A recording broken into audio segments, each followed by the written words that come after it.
Evangelho de São João, capítulo 13, do verso 1 ao 7. A partir de agora, o Senhor Jesus não dirige mais a sua palavra ao povo, às multidões. Jesus agora dirige a sua palavra apenas aos seus discípulos. O ministério público de Cristo havia chegado ao fim. Do capítulo 13 até o capítulo 17 é a mensagem de despedida aos seus discípulos. Agora, nos próximos 5 capítulos, é Cristo e os seus. Ele, o Mestre, e nós, seus alunos. Atentemos para os seus ensinos. Diz assim o texto, a partir do verso 1.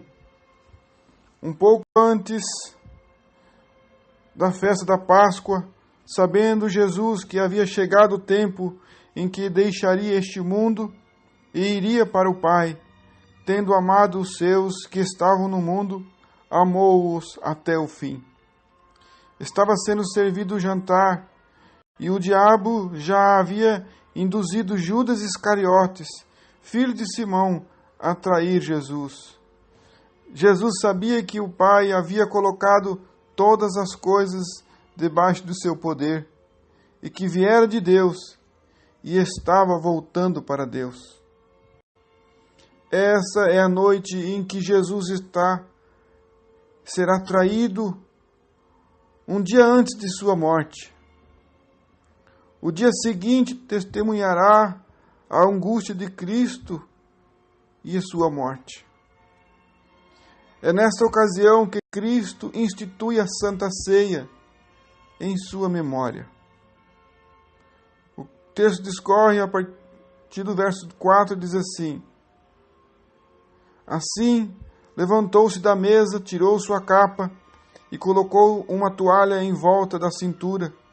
Depois disso, derramou água numa bacia e começou a lavar os pés dos seus discípulos, enxugando-os com a toalha que estava em sua cintura. Chegou-se a Simão Pedro, que lhe disse: Senhor, vais lavar os meus pés? Respondeu Jesus: Você não compreende agora o que estou lhe fazendo, mais tarde, porém, entenderá. Estamos diante de um texto que narra um ato humilde do Senhor Jesus em lavar os pés dos discípulos. O versículo 1 nos mostra que Jesus sabia que havia chegado a sua hora, a hora de partir. O texto diz que um pouco antes da festa, sabendo Jesus que havia chegado o tempo em que deixaria este mundo e iria para o Pai. Em Caná da Galileia, havia dito à sua mãe que ainda não havia chegado a sua hora. Jesus também, em uma outra situação, os guardas não puderam prendê-lo porque também não havia chegado a sua hora. Nem tampouco no templo. Ninguém pôde prendê-lo porque o texto registra que não havia chegado a sua hora. Quando Cristo entra triunfalmente em Jerusalém, isso no capítulo anterior, o 12, Jesus é aclamado. Chegou a hora de ser glorificado o Filho do Homem. E agora, na festa da Páscoa, o texto diz: sabendo Jesus que havia chegado a sua hora. Este é o momento em que a cidade está alvoroçada, agitada. É gente por toda parte da cidade ao redor. Cada família está preparando um cordeiro para imar, a fim de celebrar a Páscoa. Foram 2 razões, pelo menos, para levar o Senhor Jesus a escolher a data da sua morte. Primeiro, que o cordeiro da Páscoa era o maior símbolo do tipo de Cristo em todas as Escrituras. A morte de Cristo também, ela seria pública. A Páscoa era a festa onde todo o povo se reunia em Jerusalém. Este foi um dos motivos. Este texto narra o ato humilde do Senhor Jesus lavando os pés dos seus discípulos. João começa a narrar a motivação pela qual Cristo fez este ato, lavar os pés dos discípulos. No entanto, muitos não atentam aqui, mas nós não podemos ignorar qual foi a motivação que levou o Senhor Jesus a lavar os pés dos discípulos. O texto mais à frente será explicado. O próprio Senhor Jesus vai explicar o propósito de sua atitude em lavar os pés. Porém, o evangelista antecipa aqui para nós que o amor com que o Senhor os abraça é duradouro.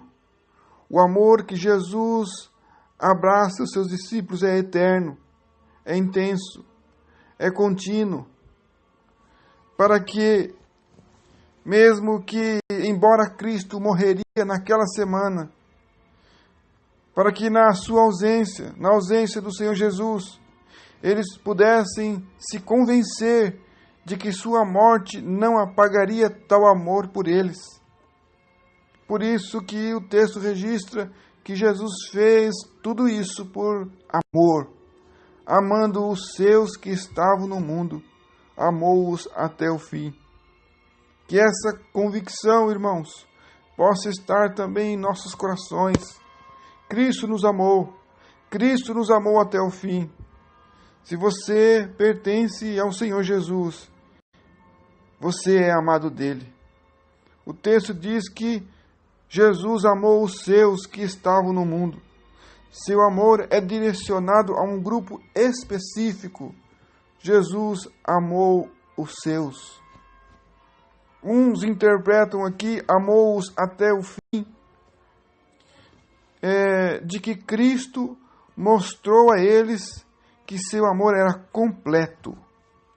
Já outros interpretam que este amor alcançou os mais longínquos lugares deste mundo, os rincões, os recantos da terra. Amou-os até o fim do mundo, em todas as nações. Judeus, gregos, os gentios, todos de outros continentes.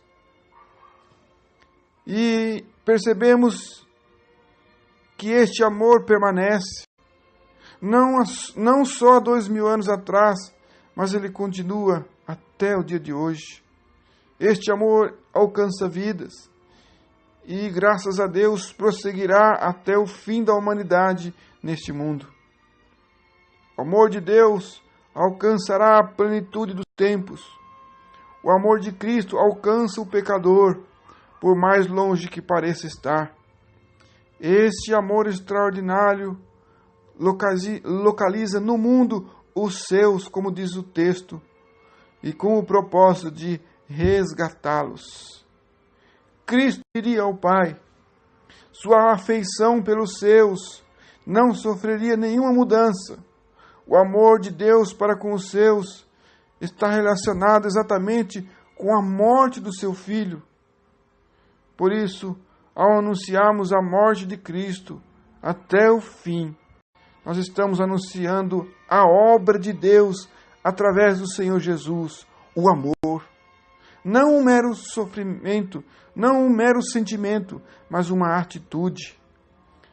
É uma atitude de Deus em demonstrar o seu amor para com a humanidade ao imolar o seu próprio Filho na cruz. Este é um amor sacrificial, é o amor de Deus. Cristo permanece firme, Cristo permanece amando-os. O amor de Cristo não é condicional. O O amor do Senhor Jesus aos seus é incondicional. O amor de Cristo não é circunstancial, não é por conta da circunstância.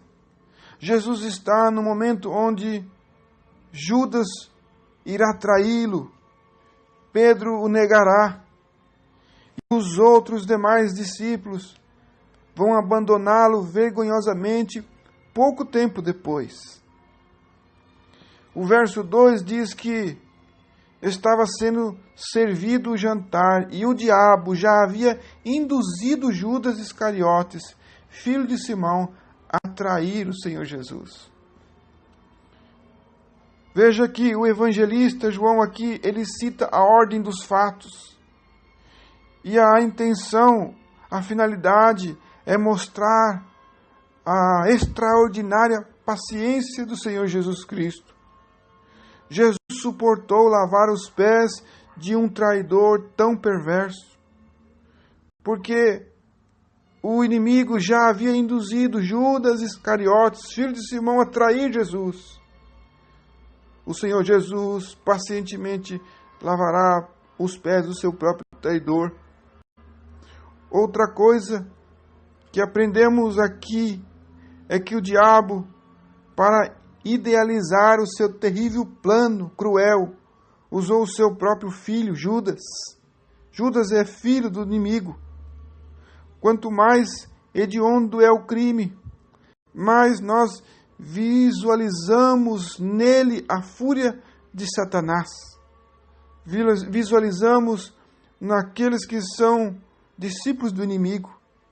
Todo indivíduo sem Deus passa a ser uma marionete controlada pelo diabo. Naturalmente, os homens buscam se aperfeiçoar em seus pecados, em seus delitos. E com isso eles roubam, matam, destroem.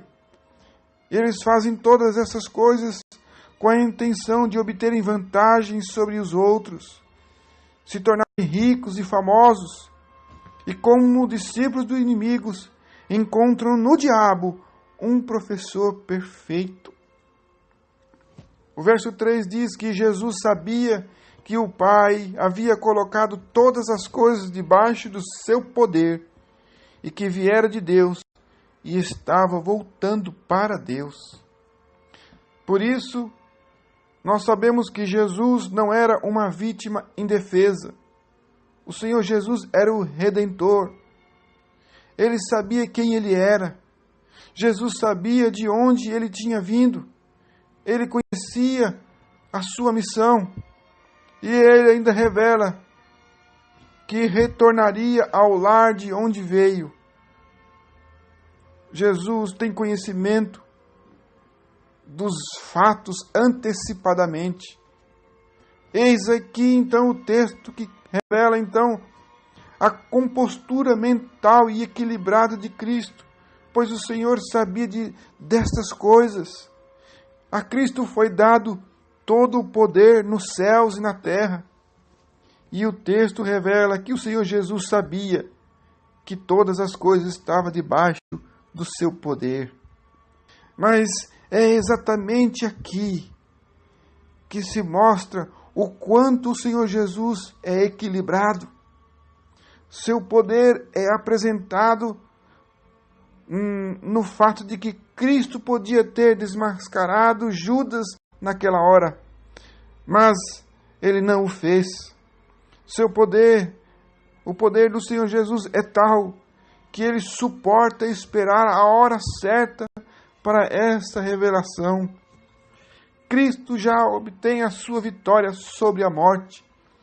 Isso porque voltar para Deus é voltar para a vida. Por isso ele diz que tudo está debaixo do seu poder e que Jesus sabia que ele viera de Deus e estava voltando para Deus.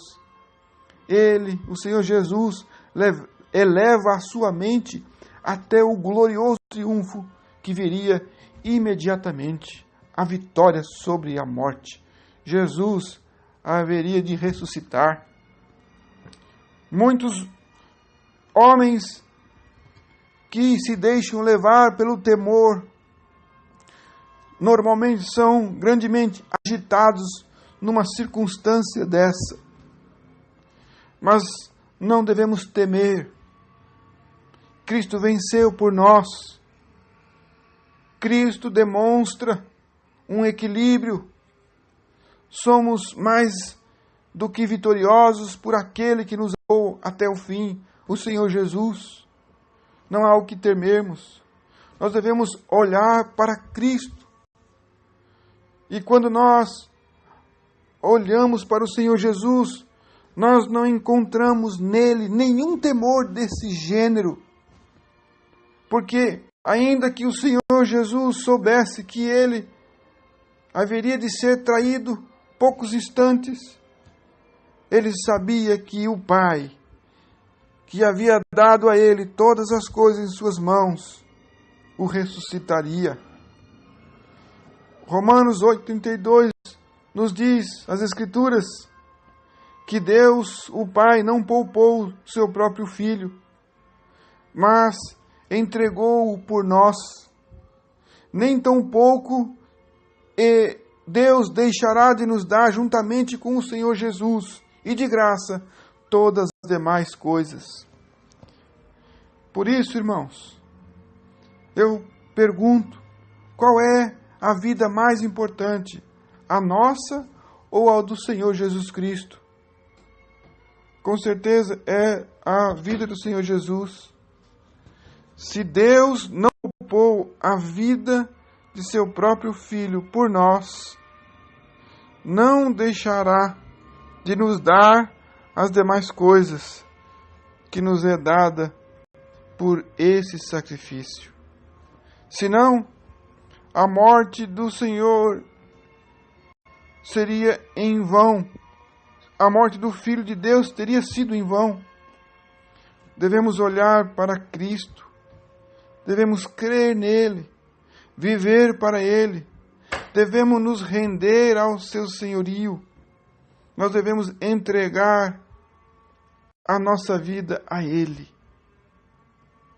O verso 4 diz: assim, levantou-se da mesa, tirou sua capa e colocou uma toalha em volta da cintura.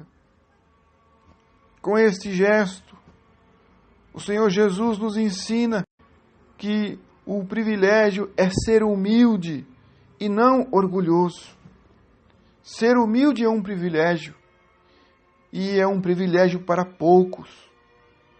A humilhação de Cristo aqui, ela não procedeu de sua pobreza, mas a humildade de Cristo, ela procedeu de sua riqueza. Porque Cristo, sendo rico, se fez pobre. Sua majestade não o levou à autoexaltação. Jesus, sendo rei, ele se fez servo. Sendo Deus, Jesus se fez homem. Sendo o soberano do universo, vestido com um manto de estrelas, ele cobriu-se com uma simples toalha e lavou os pés dos discípulos. Jesus levantou-se da mesa, tirou sua capa, colocou uma toalha em volta da cintura. Depois disso, diz o verso 5, derramou água numa bacia e começou a lavar os pés dos seus discípulos, enxugando-os com a toalha que estava em sua cintura. Era de costume naquela época, antes de sentarem à mesa, lavar os pés. Esse era o serviço dos escravos. Eles estavam no cenáculo, onde é geralmente servido o jantar. Ali não havia escravos. Jesus aguarda a iniciativa para que cada um lave os pés uns dos outros. Mas eles eram orgulhosos demais para fazer o serviço de escravos. Inclusive, há pouco eles haviam discutido entre si quem era o mais importante entre eles. O vaso, a água, a bacia, a toalha, Todos os utensílios estavam ali, porém ninguém se mexia. Os privilégios para eles eram diferentes. Eles queriam grandeza, reconhecimento, aplausos, regalias. Porém, o Senhor Jesus reprova a atitude deles, mostrando-lhes que os que o seguem, a grandeza dos seus discípulos se mede pelo serviço prestado. Talvez nós poderíamos dizer que os discípulos lavariam os pés do Senhor Jesus com muita alegria, mas lavar os pés uns dos outros, jamais. Eles concluíram em seu próprio coração que isso era um serviço para servos inferiores e eles se consideravam superiores uns aos outros. Foi esses homens que se achavam importantes, foi entre esses homens que o Senhor Jesus trabalhou ali. Inclusive, entre eles estava Judas, o traidor, estava Pedro, que o negaria, e os outros que o abandonariam. O Filho de Deus, o Rei dos Reis, que veio do céu e que voltaria para lá dentro de alguns dias. Esse Jesus, foi ele, o Filho de Deus. Ele cinge-se com uma toalha, coloca água em uma bacia e começa a lavar os pés dos discípulos e enxugá-los, utilizando aquela toalha. Com essa atitude, Jesus repreende o orgulho deles. Esta é um ato humilde do Senhor Jesus e mostra a eles, a todos eles e a nós, que o reino de Deus, no reino de Deus, maior é o que serve. A grandeza do reino de Deus, ela não é medida por quantas pessoas estão ao nosso serviço, mas o reino de Deus, ela é medida por quantas pessoas nós estamos servindo.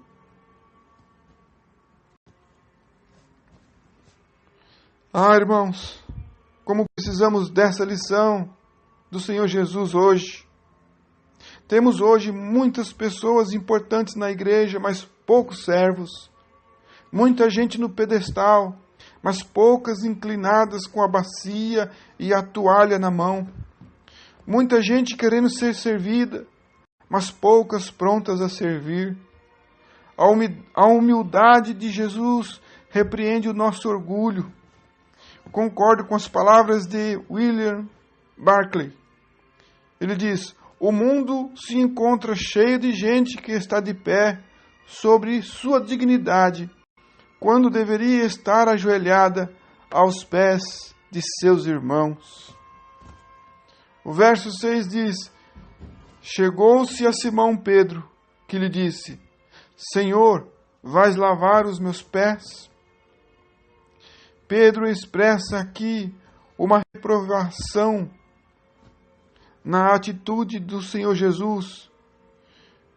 Pedro expressa aqui de que Cristo precisava se colocar no seu lugar de honra.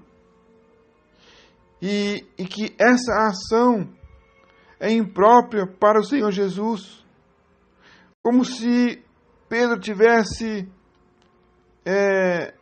barrando com a mão o Senhor Jesus, impedindo que Jesus lavasse os seus pés. A atitude do apóstolo Pedro, ela só seria digna de louvor se ele tivesse retrucado a atitude de outro discípulo. Se ele tivesse dito a um outro discípulo: você não vai lavar os meus pés, eu devo lavar os seus pés. Mas não foi isso. Pedro, não faria isso, porque ele se julga o único maior entre eles, menor apenas do que o Senhor Jesus. Quantas vezes nós nos sentimos como Pedro, humilhados por termos apenas uma pessoa na escola dominical, ou poucos no culto de domingo, ou quase ninguém nos cultos de oração. O Senhor Jesus pregou a maior mensagem de João 3,16 para uma só pessoa, Nicodemos. No texto que diz: "E Deus amou o mundo de tal maneira que deu o seu Filho unigênito, para que todo aquele que nele crê não pereça, mas tenha a vida eterna." Neste caso aqui, o Senhor Jesus está instituindo a Santa Ceia, e haviam apenas 12 homens. Mesmo assim, nenhum deles estavam firmes, e havia ainda um traidor. O outro erro de Pedro é ele discutir com Cristo, reprovando a ação de Deus ali. Quantas vezes muitos, não tendo paciência com os cultos humildes, pois Jesus vai fazer ali um ato humilde, muitos não tendo paciência com a simplicidade das Escrituras, criam e inventam coisas para se aparecer ou para se apresentar, para parecer-se grande, com a desculpa de mostrar aos homens a sua própria glória. Deus não divide a sua glória com ninguém, e qualquer ajuda humana na obra de Deus vai estragar. Jesus, Deus, Ele é o obreiro. Veja que o Senhor Jesus, Ele responde aqui: Pedro, você não compreende agora o que estou lhe fazendo. Mais tarde, porém, entenderá. Jesus orienta aqui a Pedro que apenas obedeça e que Judas não o impeça de fazer a obra de Deus, mesmo que ele não compreenda. Ele está dizendo: você não compreende agora. Está dito isso. Jesus sabe que Pedro não compreende, e Jesus revela a ele que a sua atitude se dá porque ele é ignorante no momento, mas que mais tarde tudo isso estará claro para ele. Quando Deus nos ordena a fazer algo, nós devemos fazer, mesmo quando não percebemos a razão para isso. A nossa ignorância, ela não deve ser o medidor de nossas atitudes. Jesus está dizendo: faça agora que mais tarde, Pedro, quando você crescer, você vai entender. Devemos obedecer no momento oportuno, em que amadurecer o nosso conhecimento, vamos entender o porquê o Senhor Jesus direcionou as nossas vidas em diversos momentos. Quem sabe de que muitas coisas não vamos compreender aqui nessa vida ainda, mas quando estivermos com o Senhor em glória, a compreenderemos. É a vontade de Deus. Não devemos recusar a obedecer às Escrituras e às suas doutrinas porque somos ignorantes. Nós vemos que Cristo não explicou imediatamente a Pedro aqui, mas que com o tempo Pedro entenderia. Ele deveria apenas obedecer. Era uma ordem direta de Deus. Não era hora ainda de Pedro compreender. Pedro não estava preparado. Haviam coisas básicas em que Pedro ainda estava tropeçando. Então o Senhor Jesus vai ensinando Pedro, o seu discípulo, um passo de cada vez. É assim que o Senhor Jesus faz conosco também. Cristo sabe muito bem que para os que estão ainda no processo de aprendizagem, a inversão dos conceitos pode complicar a mente dos seus alunos. Jesus sabe ensinar. Indo mais, que entendemos que a vontade de Deus é que Ele estará ocultando, ou que Ele oculta por algum tempo, muitos mistérios, e que hoje eles foram revelados. Nós vemos que no Antigo Testamento muitos mistérios foram revelados 2, 3 mil anos depois. E que eles fossem revelados, se eles fossem revelados antes, os seus discípulos, os seus alunos, os profetas não entenderiam. Por isso, Deus sabe muito bem a ordem das coisas e quando elas devem ser reveladas, quando elas devem ser compreendidas. Por isso, devemos atribuir ao nosso coração a maior sabedoria. E a maior sabedoria, no momento, é saber que diante de Deus somos ignorantes. Não há páreo para Deus. Por isso, precisamos ser sábios. Seja sábio, meu irmão. Seja sábia, minha irmã. Permita em seu coração que Deus sabe mais do que nós, muito mais. Deus abençoe a todos. Amém. Evangelho de João, capítulo 13, do verso 1 ao 7.